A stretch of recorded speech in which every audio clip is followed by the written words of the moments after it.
കുറേ നാളായിട്ടുള്ള ആഗ്രഹേനു ഒന്ന് മൂകാംബിക വരെ പോയാലോ എന്ന്. അങ്ങനെ പെട്ടെന്നുള്ള തീരുമാനത്തിൻ്റെ പുറത്ത് നമ്മൾ മൂകാംബികയിൽ പോകാൻ വിചാരിച്ച്. ഒരു 11:30 വീട്ടിൽ നിന്ന് വിട്ട് തലശ്ശേരി റെയിൽവേ സ്റ്റേഷനിൽ നിന്ന് ബൈന്ദൂരേക്ക് പോയിട്ട് അവിടുന്ന് ബസ്സിന് പോകാനേനും തീരുമാനം. എല്ലാവരും ടിക്കറ്റിലെടുക്കുന്ന സമയത്ത് ഞാൻ എന്താ ട്രെയിനൊന്നും വരാതെ ഇങ്ങനെ നോക്കി നിൽക്കുമ്പോൾ പെട്ടെന്ന് കാണാം വന്ദേ ഭാരത് പോകുന്നു. കയറാൻ പറ്റിയിട്ടില്ലെങ്കിൽ ആദ്യമായിട്ട് കാണാൻ പറ്റി. പിന്നെ കുറച്ച് സമയം അടിയിൽ ഇരിക്കുമ്പോൾ കാണാം എൻ്റെ മോൻ്റെ ഉള്ളിൽ നിന്ന് പഠിപ്പി പുറത്ത് വന്ന്. പിന്നെ എന്തെല്ലോ എഴുത്തും വായനയെല്ലാം ആയി. വായിക്കൂലേ, അത് വേറെ കാര്യം. പിന്നെ കുറച്ച് സമയം ഡാൻസെല്ലാം കളിച്ച് ഇങ്ങനെ ഇരുന്ന് 1 മണിക്ക് പറഞ്ഞ ട്രെയിന് ഒരു 1:30 1:45 ട്രെയിന് വന്നില്ല. പിന്നെ ഒരു 1:50 ആകുമ്പം കാണാം മെല്ലനെ വരുന്നത്. അങ്ങനെ രാവിലെയായി. അങ്ങനെ ഒരു 7:30 7:45 ആകുമ്പോഴത്തേക്ക് നമ്മൾ ബൈന്ദൂരിലെത്തി.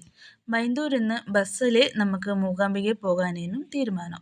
എന്നിട്ട് നമ്മൾ നേരെ ബസ് സ്റ്റാൻഡിലേക്ക് നടന്നിട്ട് ബസ്സിലേക്ക് പോയി. ബസ് പിന്നെ തിരക്കൊറ്റപ്പിടിയില്ലാത്തതുകൊണ്ട് എനിക്ക് വീഡിയോ ഒന്നും എടുക്കാൻ പറ്റിയിട്ടില്ല.